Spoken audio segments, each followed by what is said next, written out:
আসসালামু আলাইকুম।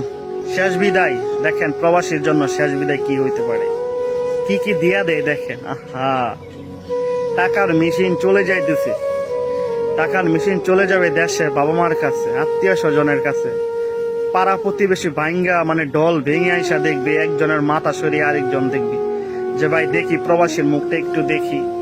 দেখেন কি অবস্থা, কি কি দেয়া দেয়। শেষ। এত আশা এত স্বপ্ন নিয়া উনি মালয়েশিয়ান প্রবাসী, 3 মাস হয়েছিল নাকি প্রবাসে গেছে, এতে তার সকল স্বপ্ন পূরণ হয়ে গেছে। এখন দেশে যাওয়ার সময় হয়ে গেছে, দেখেন দেশে চলে যাইতে কি করতেছে।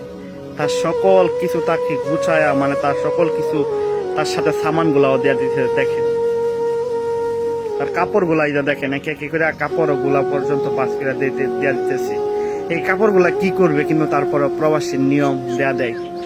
কাঠের কফিনে শেষ বিদায় দিতেছে, সেটার ভিতরে তার সকল সামান কাপড় গুলা এক এক করে সুন্দর বাছাইয়া দিয়ে দিতেছি গুছাইয়া। দেখেন, আহা, এটাই শেষ বিদায় ভাই, এটাই প্রবাসীর লাইফ। না পায় আত্মীয় স্বজন, না পায় বাবা মারে, না পায় পরিবারে, না পায় প্রবাসী মানুষের। এটাই শেষ। ভিডিওটা বেশি বেশি শেয়ার করে দেন, পেজটি ফলো করে দেন, সকল প্রবাসী বাইরেরা যেন দেখতে পারে, প্রবাসী পরিবারগুলা দেখা যেন প্রবাসীদের প্রতি একটু সহানুভূতি হয়, তারা যেন একটু বুঝতে পারে। জি, আসসালামু আলাইকুম রহমতুল্লাহি ওয়া বারাকাতুহু।